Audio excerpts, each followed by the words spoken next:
c'est encore moi, la booktubeuse féministe et authentique. Et aujourd'hui, je vais vous présenter une critique littéraire que j'avais mais vraiment hâte de vous faire. C'est dans la tête d'Anna.com, tome 1, Tu ne peux pas comprendre, fait par Catherine Francoeur et qui est publié aux éditions de la Bagnole.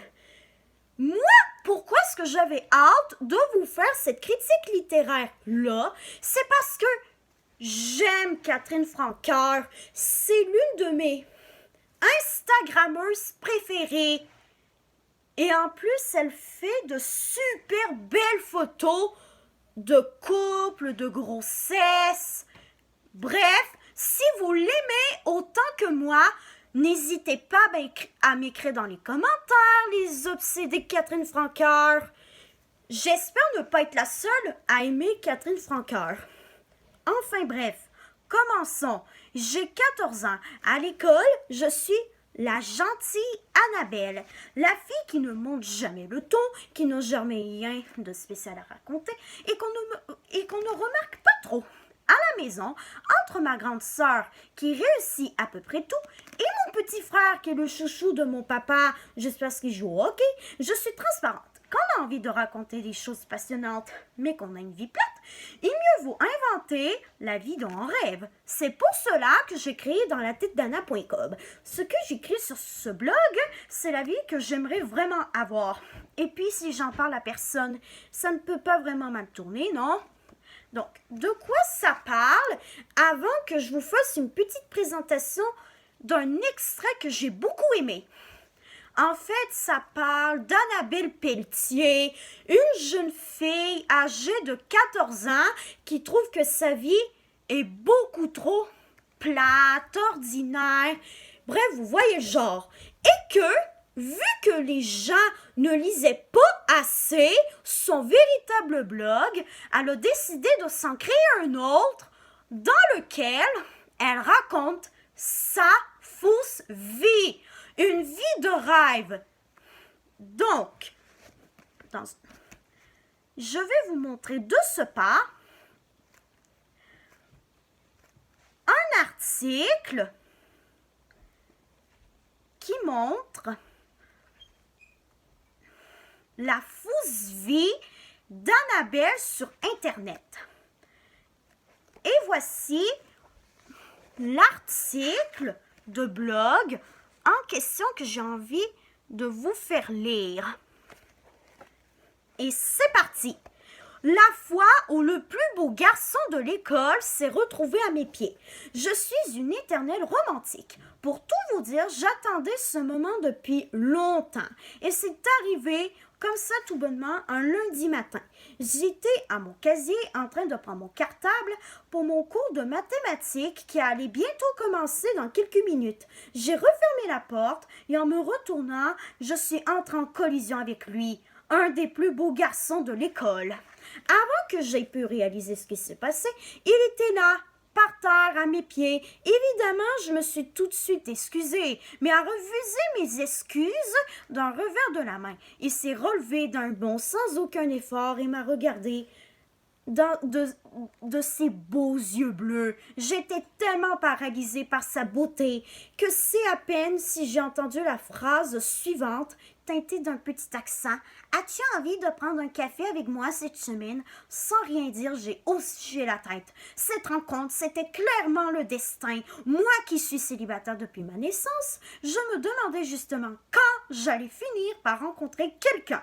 Quand tu habites dans une toute petite ville comme la mienne, et que tu connais pratiquement tout le monde depuis la maternelle, ce n'est pas évident de rencontrer quelqu'un d'autre.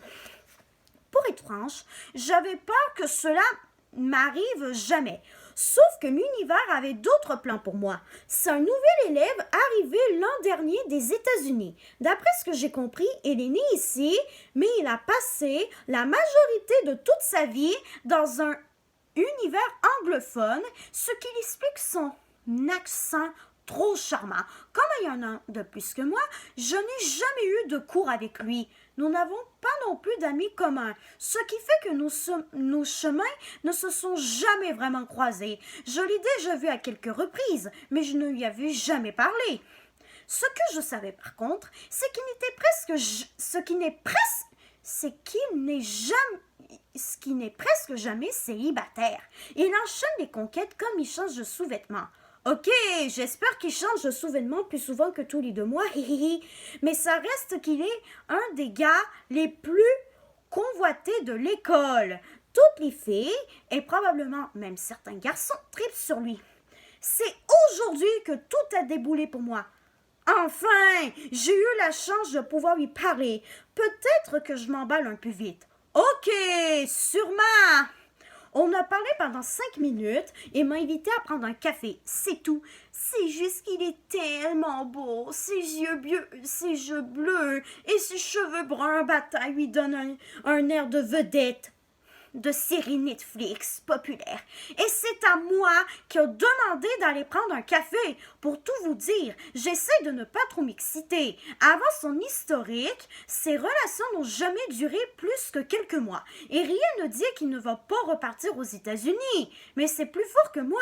Mon cœur s'emballe chaque fois que je pense à lui. Tout tourne très vite dans ma tête. Et je m'imagine déjà être en couple avec lui. Je suis tellement nubilée par lui que j'ai complètement oublié François. François, c'est qui déjà? Ah oui, le commis de pharmacie rencontré à Montréal. Tant pis, il habite trop loin, il ne m'a pas réécrit depuis. Là au moins, c'est quelqu'un qui va à la même école que moi et que je pourrais côtoyer plus souvent si les choses évoluent. Donc, voilà. Je comprends que probablement que ces derniers temps, vous avez tous envie d'avoir une vie extraordinaire, palpitante. Mais ce que je veux vous dire, là, c'est qu'il ne faut jamais, mais au grand jamais, se comparer à ce qu'on voit sur Internet.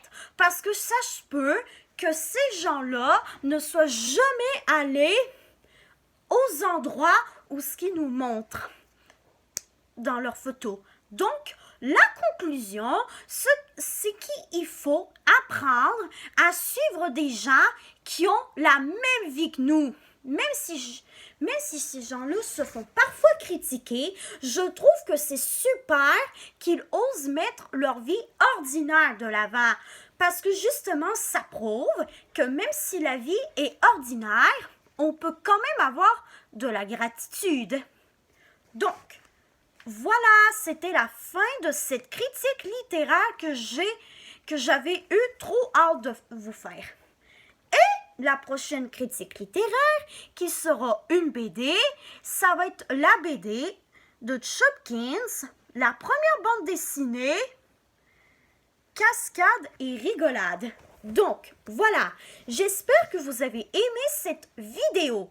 Si la vidéo vous a plu et que vous le voulez, vous pouvez mettre un like, écrire un gentil commentaire et vous abonner pour m'encourager. Et n'hésitez surtout pas à aller voir mon compte, la bookstagrammeuse féministe. Ça me ferait un énorme plaisir et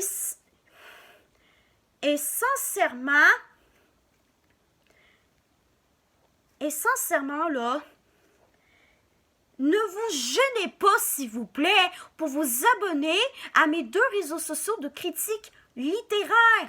Comme on dit, plus on est de fous qui partagent la même passion, et plus...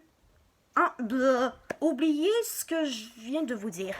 Donc, voilà! C'était la Booktubeuse féministe authentique, et j'espère que vous avez aimé cette vidéo. Et sur ce, on se revoit dans une prochaine vidéo. Allez, bye tout le monde!